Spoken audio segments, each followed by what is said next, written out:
Proverb और phrase, इसे proverbial and phrasal sentences कहते हैं। ऐसे जब वाक्य आते हैं उन पर जब आपको ऐसे लिखना होता है तो कठिनाई होती है। आज का यह लाइव सत्र मैं आप सबको समर्पित करता हूं और भाषा शिक्षण के मंच पर आपका पुनः एक बार स्वागत है। दोस्तों, अगर आप लोगों ने हमारे चैनल को सब्सक्राइब नहीं किया है तो कृपया सब्सक्राइब कर लें और बेल आइकन दबा दें ताकि काफी अच्छी जानकारी जो मैं देने जाता हूं वो आप तक हमेशा समय पर पहुंच पाए।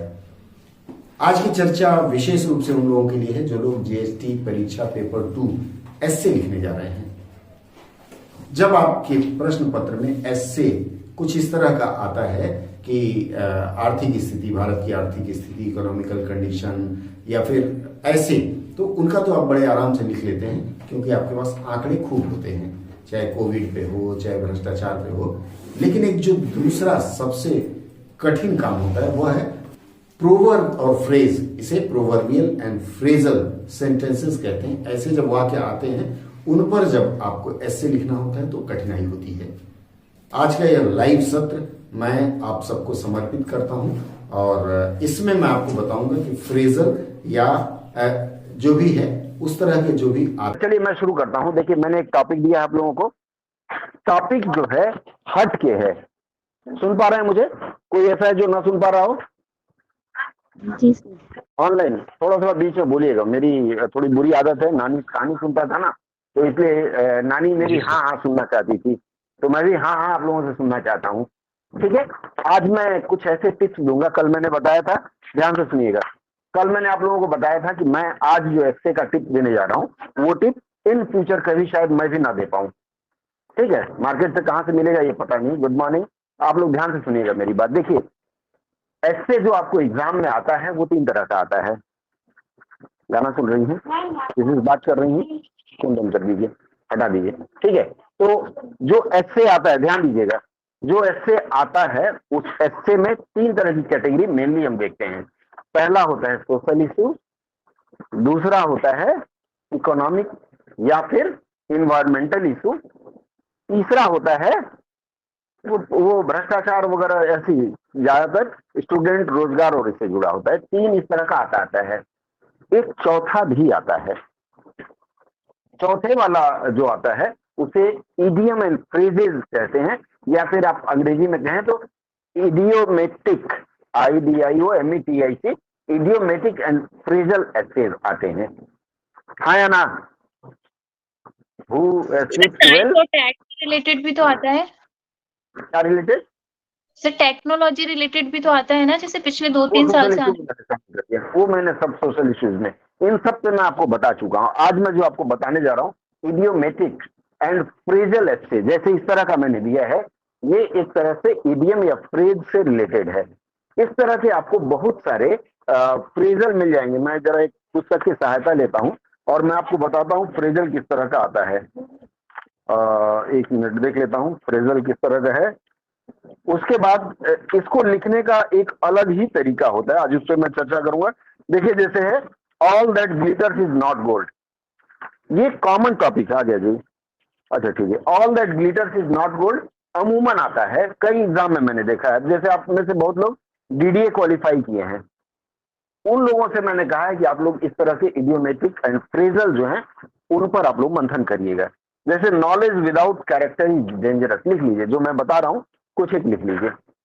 Knowledge without character is dangerous. Sir पहला बता दीजिए। पहला मैंने बताया all that glitter is not gold, हर चमकती वस्तु सोना नहीं होती। ध्यान दें, ऐसी चीजें सिर्फ अंग्रेजी में ही आती है, हिंदी में कम देते हैं इस तरह का। अगला है knowledge without character is dangerous. अगला है क्या रखेंगे?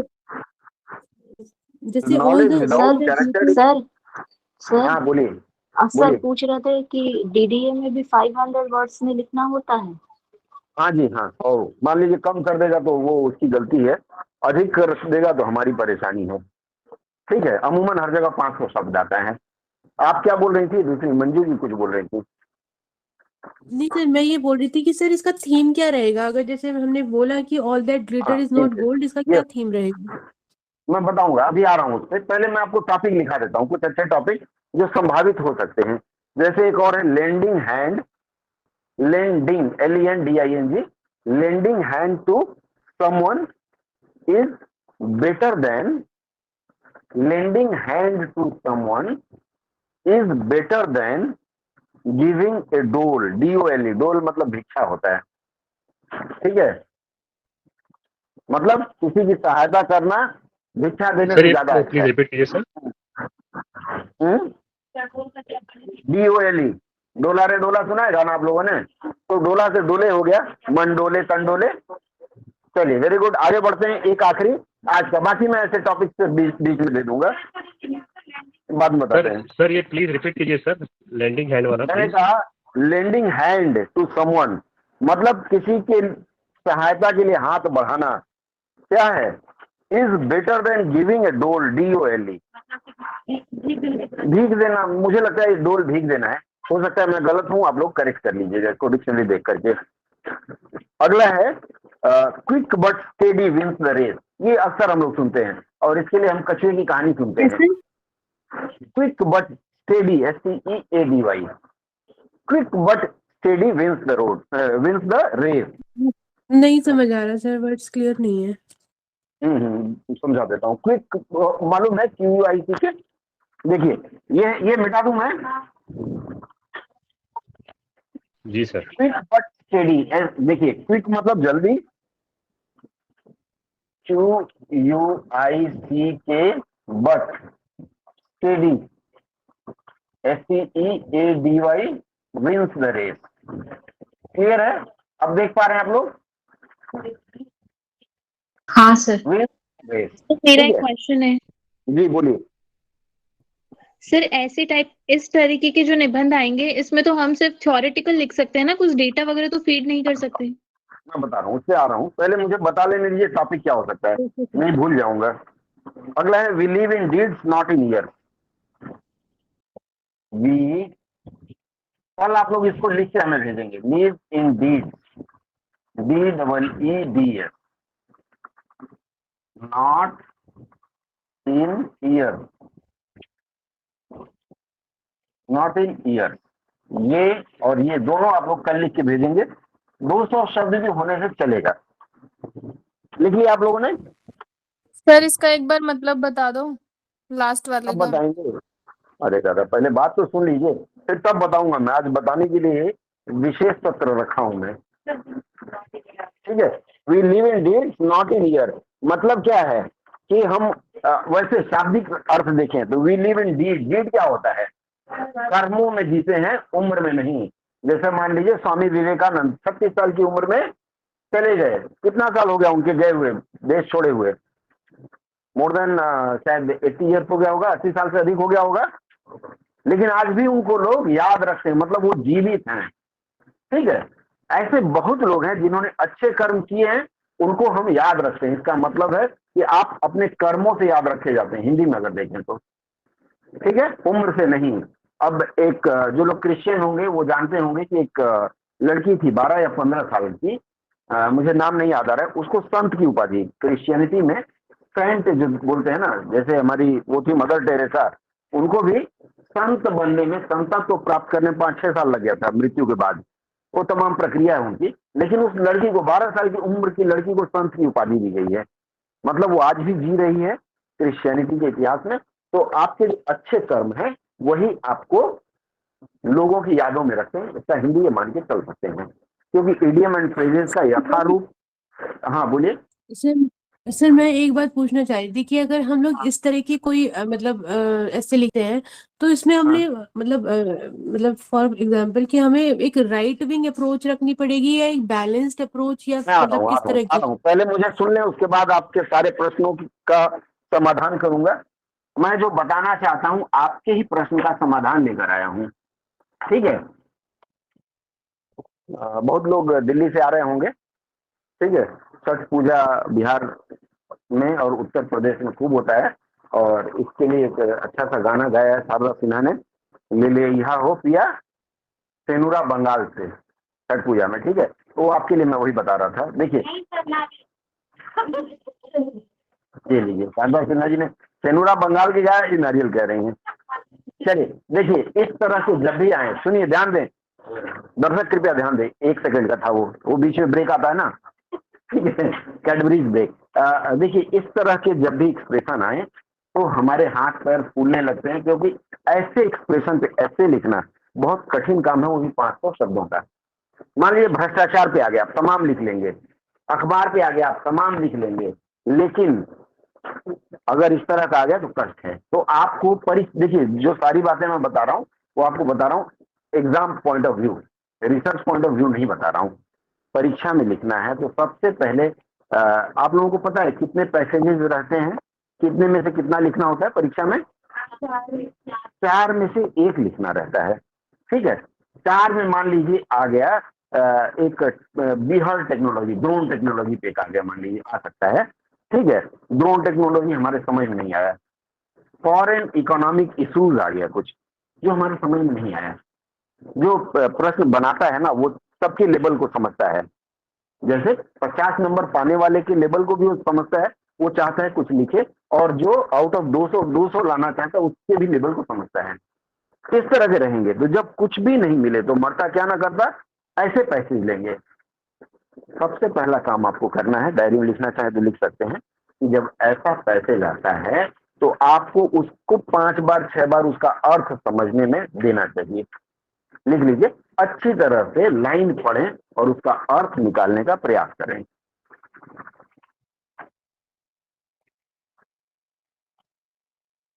दूसरा विकल्प है कि आप जब इसको बढ़िया से पढ़ेंगे तो 2 एक उदाहरण भी आपको याद आएगा, हाँ या ना? जैसे मैंने पहला पैसेज आपको दिया था जी सर। कि आजकल लोग मोबाइल पर ज्यादा युद्ध लड़ते हैं बजाय मैदान के, वही खेलना मतलब युद्ध लड़ना। इसके 2 मायने हो सकते हैं, जो मैंने आपको बताया हिंदी में समझा देता हूँ, अंग्रेजी में लिख लीजिएगा। इसके 2 मायने हो सकते हैं।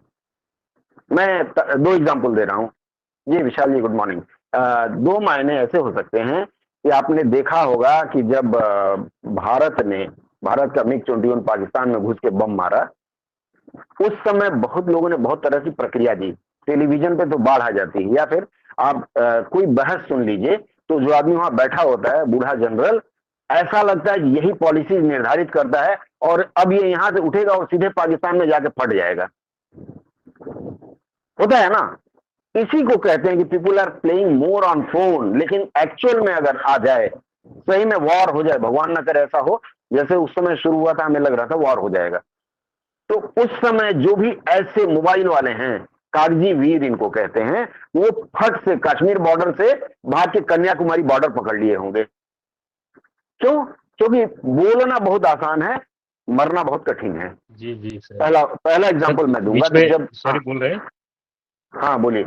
जैसे लोग कहते हैं ना कि पुलिस को क्या करना चाहिए, आर्मी को क्या करना चाहिए, व्हाट्सएप पे बोलते हैं, लेकिन एकदम, जब फील्ड में आते हैं हाँ। तब समझ में आता है क्या है। बिल्कुल बिल्कुल, मैं उस पे आ रहा हूँ। क्रिकेट मैच देख रहे हैं आप लोग, भारत पाकिस्तान, महेंद्र सिंह धोनी 1 बॉल पे आउट, और वो लोग गाड़ियों की बौछार टूटे पर खेल रहे हैं, अरे तुमको बल्ला ऐसे घुमाना था, ऐसे करना था। उस आदमी को बोल दीजिए कि भैया ऐसा करो, चलो एक दिन तुम ही खेल लो, ठीक है। सबसे फास्टेस्ट बॉलर जिसने सुनील गावस्कर को भी मात दिया था, क्या नाम है उसका, कौन था? माइकल मार्स, और कोई था वेस्ट इंडीज का, ठीक है, जो भी रहा हो। तो जब वो बॉल करता है ना, तो हम यहाँ टीवी स्क्रीन पे अरे बॉल आ रहा है ऐसे घुमाओ, लेकिन जब आपके सामने बॉल आएगा तब समझ में आएगा। ये 2 उदाहरण आप जरूर दीजिएगा, इस तरह का होगा तो खेल की दुनिया और युद्ध की दुनिया आपका एकदम प्रभावी हो जाएगा। और 50 लगभग 8-10 लाइन तो आप ऐसे ही लिख देंगे उसमें, ठीक है। आप इसमें टीवी के बहस की बात जरूर करेंगे। आप खुद ही सुनिए ना, जो टीवी बैठता है वो बोलता मैं पूरा भ्रष्टाचार मिटा दूंगा, और बाद में रिक्शा वाले को 5 रुपए देने से कतराता है, ठीक है। एक एग्जांपल देखिए, इसमें आपको एक और काम करना है, लिख लीजिए, रियल लाइफ एक्सपीरियंस अगर देंगे तो बहुत प्रभावी रहेगा। रियल लाइफ एक्सपीरियंस या मूवीज से आप दे सकते हैं। एक और उदाहरण मैं इसका दूंगा आपको कि मैं एक बार जा रहा था, वो बैटरी वाली रिक्शा, टुक टुक कहीं बोलते हैं, कहीं उसको टोटो बोलते हैं, ई रिक्शा। तो कोई आदमी पीछे बैठा हुआ था, उसको बार बार प्रेस कर रहा था, भाई जल्दी चला जल्दी चला जल्दी चला। तो मैंने बोला भाई साहब एक काम करो, रिक्शा वाले को बोला रुक, मैं बोला तू पीछे आके बैठ, भाई साहब को चलाने दे। ठीक है, भाई साहब हाथ पैर फूलने लगे, नहीं मैं कैसे चलाऊंगा। मैंने कहा दूसरा उपाय और बताता हूं, आप एक रॉकेट लॉन्चर ले आइए, इसके पीछे लगाइए और उड़ाइए, ठक से ट्रेन पे जाके बैठेगा। इस तरह के एग्जाम्पल आप दे सकते हैं, मतलब कागजी वीर इसको हिंदी में कहा जाता है। और आप उदाहरण अगर देंगे तो आपके 100 शब्द पूरे हो जाएंगे। एग्जाम पॉइंट ऑफ व्यू बता रहा हूं, ऐसे लिख सकते हैं। दूसरा, बोलिए, एसी चला दें। हाँ वो मैं भी सोच रहा था, किसी ने कहा नहीं। ठीक है, हमारा इंतजार कर रहे थे, रिमोट आपके पीछे है। ठीक है, दूसरा क्या है कि जब भी एस्से लिखने के लिए आए एग्जाम में, 4 टॉपिक हो तो आपके क्वेश्चन पेपर में पीछे की तरफ ये रहेगा, क्या रहेगा, रफ वर्क के लिए पेज रहता है। कई बार ऐसा होता है कि 2 टॉपिक ऐसे हैं जिसपे हम लिख सकते हैं। आप करेंगे क्या, समराइज करेंगे कि इन दोनों टॉपिक पे, मैं जैसे मान लीजिए वॉर इन पीस या when we sweat in peace we bleed less in war. मतलब कि अगर शांति के समय हम ज्यादा पसीना बहाएंगे तो युद्ध में खून कम बहेगा। तो आप जैसे मान लीजिए 2 आया तो आप रफ वर्क में पॉइंट लिख लीजिए। मैं हमेशा कीवर्ड की बात करता हूं ना, आप कीवर्ड्स निर्धारित करिए कि क्या क्या लिखेंगे। 1 2 3 4 5 6 कीवर्ड लिखा। जैसे 2 पैसेज है, क्योंकि आपको वहां बेस्ट दे करके आना है ना, तो आप कीवर्ड दोनों का ऐसे लिखिए। ये 1 नंबर का कीवर्ड होगा, ये 2 नंबर का कीवर्ड। मन में भी कर सकते हैं, कॉपी में भी, रफ में भी लिख सकते हैं। उसके भी 1 2 3 4 मैं कुछ लिख नहीं रहा हूं, जैसे ऐसे ड्रॉ कर रहा हूं। इस तरह से आप कीवर्ड लिखिए।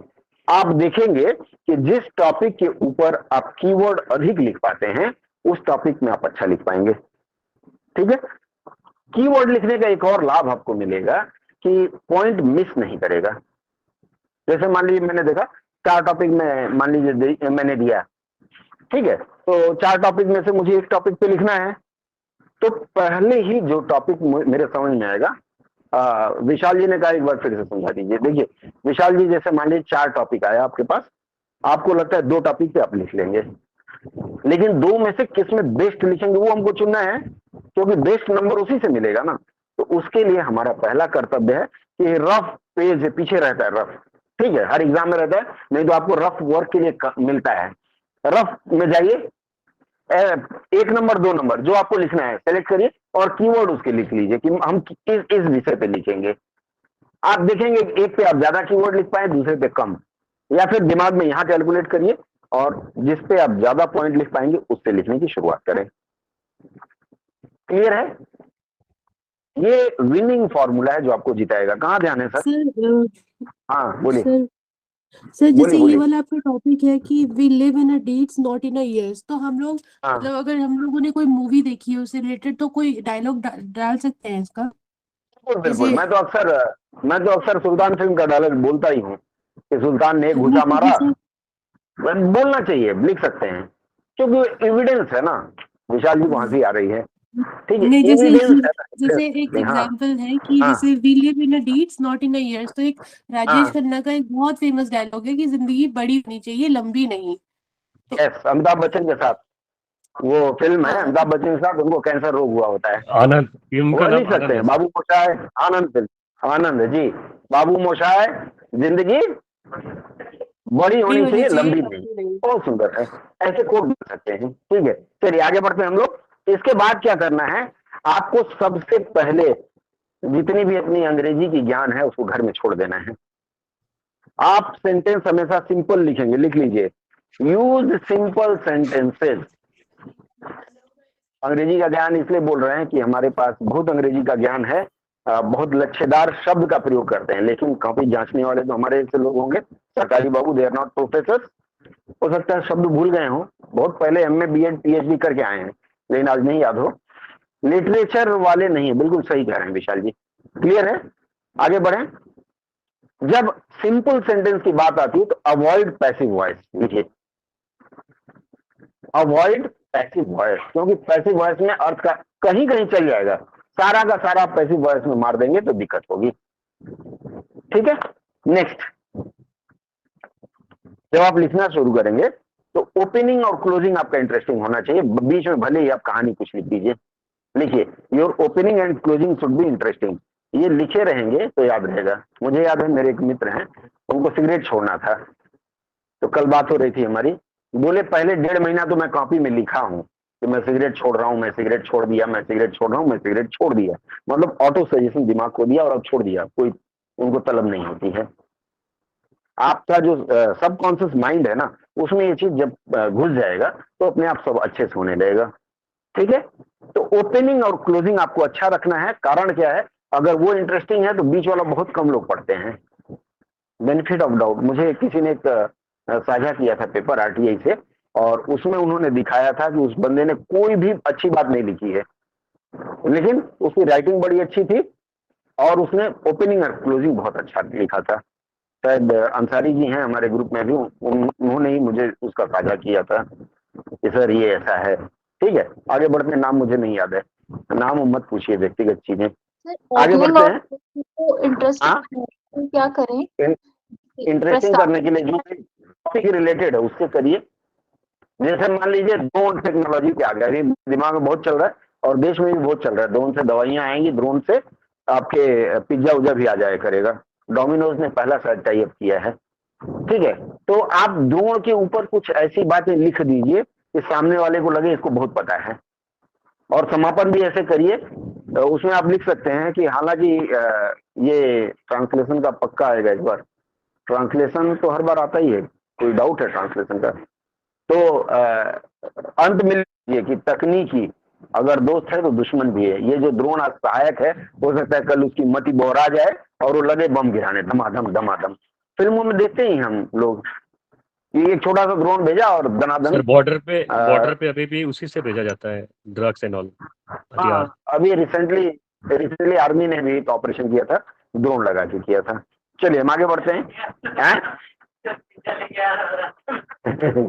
ढेला मार के, हाँ ये भी हो सकता है कि लेके जा रहा है, या फिर रामायण में घटना है, हनुमान जी संजीवनी लेके जा रहे हैं, यहाँ से नीचे धनुष मारा किसने, भरत ने, उतार लिया नीचे, वैसे पिज्जा जा रहा है, ढेला मारा, चल भाई आज पिज्जा ढेला मार के फ्री में। ठीक है, आगे बढ़ते हैं। देखिए इसमें क्या होता है, जो अगली बात मैं बताने जा रहा हूं, इसमें जो आपके मेन टिप्स लिख लीजिए। टेस्टिमोनियल्स लिख सकते हैं। टेस्टिमोनियल मतलब उदाहरण आप दे सकते हैं, कोई अच्छा उदाहरण, जैसे मैंने स्वामी विवेकानंद का दिया, आपने आनंद फिल्म का दिया, इस तरह से कोई भी एक अच्छा टेस्टिमोनियल आप दे सकते हैं कि उसने ऐसा किया तो ये पाया। वो पहले एक पर्ची चलती थी ना कि उस गांव में एक सांप दिखा तो उसने 1,500 पर्चा बांटा तो उसके घर में सांप आना बंद हो गया, तमाम इस तरह की फालतू बातें। तो कोई अच्छा टेस्टिमोनियल आप देंगे। उसके बाद ध्यान रहे कि जो वर्ड हम चुनते हैं वो एम्बिग्यूटी वाले वर्ड ना हो, क्लियर चॉइस वर्ड का होना चाहिए। लिख लीजिए क्लियर चॉइस। जैसे यही मैंने लिखा, प्ले इन फील्ड वाली बात है। अब फील्ड को मैं एज ए फौजी या शहनवाज जी एज ए पुलिसमैन, वो तो फील्ड मतलब वो फील्ड समझेंगे, युद्ध भूमि। आप एज ए नॉर्मल किसान अगर हैं तो आप खेती बाड़ी से सोचेंगे, अगर आप इंडस्ट्रियलिस्ट हैं तो आप अपने इंडस्ट्री के फील्ड की सोचेंगे। तो अलग अलग लेकिन स्पष्ट होने चाहिए। आप अगर इंडस्ट्री फील्ड के लिखते हैं तो उसका स्पष्ट आइडिया जाएगा। ठीक है, उसके बाद सबसे बड़ी बात है जब आप ऐसे लिख लेते हैं, इसलिए मैंने कहा आधा घंटा समय है तो आप डिसाइड कर लीजिए कि मैं 20 मिनट में ही लिखूंगा या लिखूंगी। और प्रूफ रीडिंग बहुत जरूरी है। आपने ऐसे लिख दिया, लिखने के बाद उसको पढ़िए जरूर, ऐसे लिखने के बाद उसको पढ़िए जरूर। और जब पढ़ेंगे तो ग्रामेटिकल एरर समझ में आएगा। अब लिख चुके हैं तो ग्रामेटिकल एरर मिटा नहीं सकते, तो आप क्या करेंगे, थोड़ा बहुत उसमें इज एंड वाज लगा करके परिवर्तन करके शुद्ध करने का प्रयास करिए। कई बार हमसे जल्दीबाजी में किसी शब्द का एक एक अक्षर छूट जाता है। जैसे रियोटिक बोलते हैं ना, स्पेलिंग है रियोटिक क्या है, RHETORIC। लिख लीजिए RHETORIC। इसका उच्चारण क्या करेंगे हम लोग, रिटोरिक। रिटोरिक का मतलब क्या होता है, शायद व्यंग होता है इसका, शायद व्यंग होता है। I am not clear. आप लोग देख लीजिएगा। व्यंग पुनरावृत्ति टाइप में होता है रेटोरिक। सत्या जी की आवाज सुन नहीं पा रहा हूँ, क्या बोलते हैं इसको? अलंकार पूर्ण शब्द का प्रयोग ही रिटोरिक कहलाता है सर। ठीक है, चलिए कोई बात नहीं, देख लीजिएगा। आगे लिखिए, सुनिए। What is your problem madam? क्या चाहिए? भी चाहिए? नहीं है तो मेरा ले जाइएगा, 2 है मेरे पास, टेक 1। ठीक है, क्लास के समय बात नहीं करते। अच्छा, इसके बाद जो ऐसे लिखेंगे उसमें कितना पैराग्राफ हुई, बड़ी समस्या रहती है। भाषण गलत, ठीक है। कितने पैराग्राफ में हमारा समापन हो? 5 पैराग्राफ होना चाहिए, मिनिमम 5 पैरा जरूर लिखेंगे। Minimum 5 para, each para consisting of 100 words, 5 para 500 word. उसमें आपका इंट्रोडक्शन एंड कंक्लूजन एक 2 पैरा हो गया, और बाकी जो बॉडी, आपको टोटल बॉडी 3 पैरा में लिख दीजिए। कोशिश करिए 6-7 कर दें तो भी। हाँ बोलिए सर। जब फर्स्ट पैराग्राफ स्टार्ट करें थे, जो इंट्रोडक्शन लिखते हैं, तो इंट्रोडक्शन हेडिंग ब्लैक पेन से लिखेंगे कि नहीं लिखेंगे? क्या लिखेंगे? इंट्रोडक्शन वर्ड नहीं लिखना है। अच्छा, वो वर्ड नहीं निकले। जब फर्स्ट पैराग्राफ स्टार्ट करेंगे थोड़ा स्पेस छोड़कर फिर स्टार्ट करेंगे। वो आपके ऊपर है, आप कैसे लिखती हैं वो लिख के भेजिए, हम देख के बताएंगे। शर्मा और विशाल जी ने हैंड्स अप किया है, क्या प्रॉब्लम है आपको? शर्मा एंड विशाल सब पैरा भी लिख सकते हैं। तो देखिए, जब हम लिखना लीजिए, अगर 500 शब्दों का लिखना है, मैं दिखाता हूँ, जस्ट होल्ड ऑन। 500 से एक टॉपिक बताइए आप लोग मुझे, कोई एक टॉपिक बताएं मुझे। लेट मी सी, मैं बताता हूँ कि नहीं। हाँ बोलिए, टॉपिक बोलिए सर। वो लीजिए, all the leaders and not युद्ध सर, युद्ध। ठीक है, होल्ड ऑन। सनवाज साहब ने सुझाव दिया ऑल दैट ग्लिटर। हाँ, GLITTERS, ध्यान दीजिए। इस तरह का मुझे मिला ना, बात नहीं करना। मुझे अगर इस तरह का मिला तो मैं सबसे पहले पहला स्टेप, मैं रफ वर्क में जाकर के कीवर्ड लिखूंगा। कीवर्ड में मैं लिखूंगा सोना, हिंदी में लिख लीजिए, क्या दिक्कत है, उसकी अंग्रेजी कर लेंगे। सोना, नकली सोना, ठीक है, हाँ, ठग विद्या, ठीक है। इस तरह के 5-6 टॉपिक मैंने लिख लिया। अब मैं मान लीजिए लिखना शुरू करूं कि द फ्रेज डॉट। यहां मैं इंट्रो करके कुछ नहीं लिखूंगा। बहुत लोगों की आदत होती है इंट्रोडक्शन लिख के हाईलाइट करेंगे, ये नहीं लिखना है। ठीक है, इसके बाद सेकंड पैरा, थर्ड पैरा, जो सब पैरा होता है वो भी मैं लिखूंगा, लेकिन मैं कहीं भी ऐसा चीज नहीं लिखूंगा। हाँ, लेकिन अगर मुझे लिखना होगा, मान लीजिए इसमें ग्लिटर में लिखना होगा, तो मैं अगर लिखता हूं, मान लीजिए थोड़ी देर के लिए चीटिंग में लिखूंगा। चीटिंग पर्पज यहां लिखूंगा, पर्पज ऑफ शो ऑफ। ठीक है, इसे मैं लिखूंगा cheating. People who want to cheat और deceive, they will present themselves as if they are the original. ठीक है, पहला चीटिंग लिख दिया, दूसरा डिसीविंग लिख दिया, ठीक है, तीसरा मैं लिख दिया इसमें क्राइम लिख दिया। मतलब ये जो पर्पज में लिख रहा हूं, इसको एक एक लाइन में मैं डिफाइन करने जा रहा हूं। तो ये टॉपिक सब लिख सकते हैं। ये सब हेडिंग, सबका सब हेडिंग है, वो हो सकता है, लेकिन हर हेडिंग का मतलब हर पैराग्राफ का आप हेडिंग ना लिखें। और बहुत लोगों को मैंने देखा है अंत में कंक्लूजन ऐसे लिखते हैं। ये जरूरी नहीं है, क्योंकि सामने वाले को पता ही चल गया कि बस शब्दों की सीमा समाप्त हो गई। ठीक है, तो आप यहाँ ये इस तरह के शब्द ना लिखें, कंक्लूजन। क्लियर है? कोई डाउट नहीं है ना? इसके बाद एक टेस्ट मैं और दूंगा 10 मिनट के लिए, और मैं चाहूंगा एग्जैक्ट 10 मिनट। हाँ बोलिए सर, ये चीजें तो हिंदी में भी लागू होती है, प्रस्तावना, उद्देश्य, ये सब नहीं लिखेंगे? भाषा नहीं, हर भाषा में लागू होती है, लेकिन अगर आपके शब्दों की सीमा ना हो, 5 पेज 6 पेज लिखना है, एकेडमिक्स में आपको ये सब लिखना पड़ेगा। मैं एग्जाम पॉइंट ऑफ व्यू बता रहा हूँ, ध्यान रखिए, बार बार बोल रहा हूँ, एग्जाम पॉइंट ऑफ व्यू। ठीक है सर, उसके बाद कर सकते हैं क्या? गलती हो जाए तो व्हाइटनर यूज कर सकते हैं, लाइक कटिंग हो गया तो कर लीजिए। कोशिश करिए कि जैसे कट, रविन्द्रनाथ टैगोर क्या करते थे, जब कभी अगर आप लोगों को रविंद्र सदन रेलवे स्टेशन है कलकत्ता में, कभी जाने का मौका मिले, मेट्रो रेल है, तो उसमें दीवारों पे रविन्द्रनाथ टैगोर की कृतियां लगाई हुई हैं। उसमें जैसे रविन्द्रनाथ टैगोर कुछ लिख रहे थे, मान लीजिए सलमान लिखे वो, ठीक है, सलमान शब्द इनको पसंद नहीं आया, तो रविन्द्रनाथ टैगोर ऐसे ऐसे काटेंगे, इस पे ऐसे करके एक बत्तख बना देंगे, ठीक है, ऐसे बना देंगे। अधिकांश लोगों की आदत होती है, हमारी छोटी वाली बेटी भी इस आदत से पीड़ित है कि कोई शब्द काटा तो उसको बड़ा सुंदर आकार दे दिया। दूसरी दुनिया में चलता है जब आप प्रतिष्ठित कलाकार हैं या फिर राइटर हैं, लेकिन परीक्षा की दुनिया में नहीं चलेगा। वहां इसको गंदा करना माना जाएगा और गंदगी करने पर 3 नंबर कट जाते हैं। आउट ऑफ 50 3 कट गया तो आप ऐसे ही गए काम से, ठीक है। यहाँ तक क्लियर है आप लोग? एक सिंगल लाइन, सर। हाँ, एक मिनट होल्ड करिए मैडम, आपको सिर्फ एक सिंगल लाइन से काटना है, दैट्स ऑल।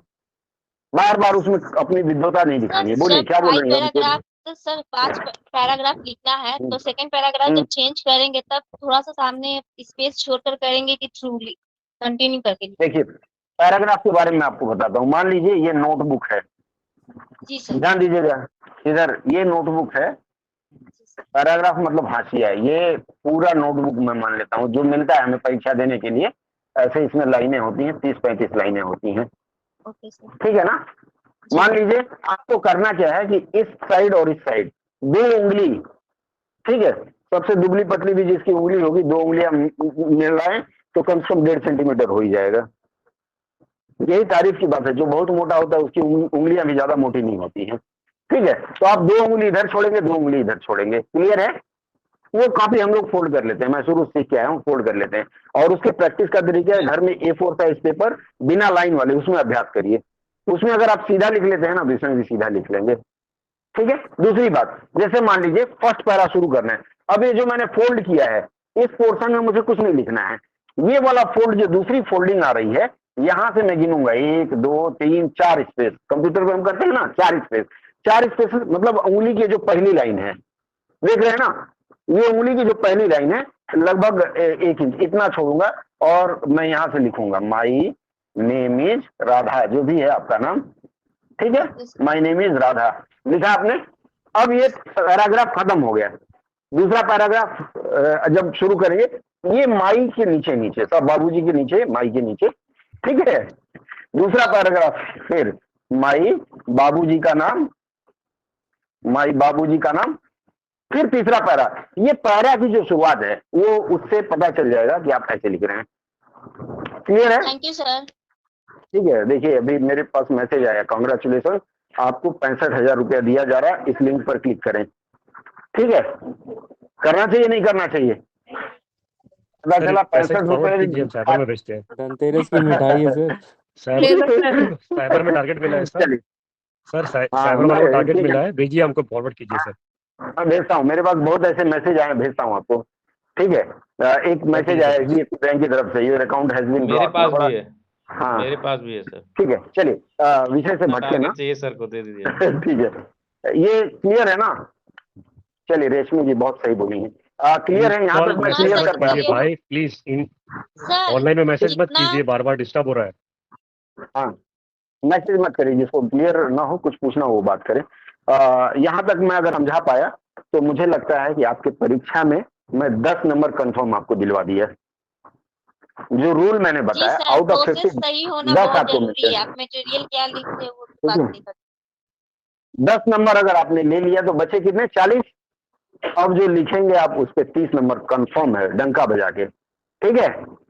तो हो जाए 47 हो रहा है, 50 से शुरू होगा। मैं भी आंख बंद करके एक टॉपिक ढूंढ रहा हूँ और आपको देता हूँ। आज ऐसे पे बात हुई थी, ट्रांसलेशन करना है, सेकंड हाफ में करेंगे, ठीक है। चलिए लीजिए, एज यू सो, सॉरी ये लिखिए, justice delayed is justice denied. बहुत आसान है, आप लोगों ने बहुत सुना होगा।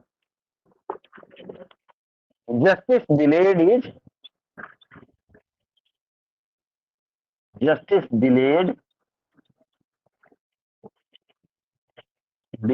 Is justice denied. ठीक है, देखिए एक चीज मैं आप लोगों को बता दे रहा हूँ, ऑनलाइन जो लोग हैं ध्यान से सुने। 10:48 हो रहा है, 10:50 से लेके 10:60 मतलब 11 बजे तक आपका टारगेट है, 11 बजे हमारा क्लास ऑफ हो जाएगा। आप लोग अगर चाहें तो आप ऑफलाइन हो सकते हैं। ऑफलाइन होने के बाद अपने नोटबुक में लिखेंगे, लिखने के बाद इसकी पीडीएफ बनाएंगे और जीएसटी 2.0 वाला जो ग्रुप है उसमें डाल देंगे। जिनका भी 11:20 तक नहीं आया, they all are declared fail from my side, ठीक है। और जो डिक्लेयर्ड पास हैं उनको 10 मिनट में करना है। 10 मिनट में करने के बाद मिनिमम 200 वर्ड्स 10 मिनट में करना है, और करने के बाद उसका पीडीएफ बनाना है, भेजना है विथ योर नेम। पीडीएफ का जो सेव करेंगे उसमें अपना नाम सेव करेंगे। सर एक बार और सर मैं हाँ एक मिनट देख लीजिए, हाँ एक मिनट टॉपिक देख लीजिए। नहीं सर, मैं ये कह बोलिए। रही थी सर कि अभी ना थोड़ा गेस्ट वगैरह ज्यादा आए हुए हैं, तो अभी हम लोग थोड़ा सा लेट कर सकते हैं सबमिशन। चले, आपको दिया समय दिया शाम तक, जी जी सर। 4 o'clock से पहले, ठीक है फाइन। बाकी लोग आप लोग लाइन छोड़ सकते हैं, और 1 मिनट बाकी है 50 शुरू होने में। आप लोग लिखना शुरू कर जाइए, डोंट सिट ऑन भुइयां, क्या बोलते हैं, ठीक है। लिखना शुरू कर दीजिए, और आप लोग मीटिंग छोड़ सकते हैं। अगली चर्चा सेकेंड हाफ में अगर आप लोग जुड़ पाते हैं तो ठीक है, थोड़ा सा अनुवाद लूंगा और इस पर भी मैं बात करूंगा, ठीक है। तो इस विषय पे जैसे मैं 4 बजे से ऑनलाइन होऊंगा, तो आप लोग चाहें तो, हाँ दीपक सर बात करेंगे 5 बजे से, मुझे लगता है लाइव हो जाएंगे आप लोग। स्पेशल टिप्स ऑन एसेज और कुछ ऐसे दीपक सर स्पेशल क्लास लेंगे, दैट विल बी लाइव। आप लोग ऑनलाइन हो जाइएगा अगर हो पाए तो। चलिए विदा लेते हैं। यूट्यूब का चैनल तो नहीं मिला हमें। यूट्यूब @राजेश शुक्ला 3 खोजिए आप। दीपक सर कब ऑनलाइन होंगे सर? दीपक सर 5 बजे से। देखिए हमारा यूट्यूब है एक है राजेश शुक्ला RAJESHSHUKLA3, इससे सर्च करिएगा, या @भाषा शिक्षण BHASHASHIKSHAN। मैं इस पे एक वीडियो बना दूंगा। अब जरूरत नहीं है आपको टॉपिक खोजने की, हमारा चैनल चाहिए भाषा शिक्षण, लगा के यूट्यूब में सर्च करिए, आ जाएगा। @राजेश शुक्ला 3 आ जाएगा, ठीक है।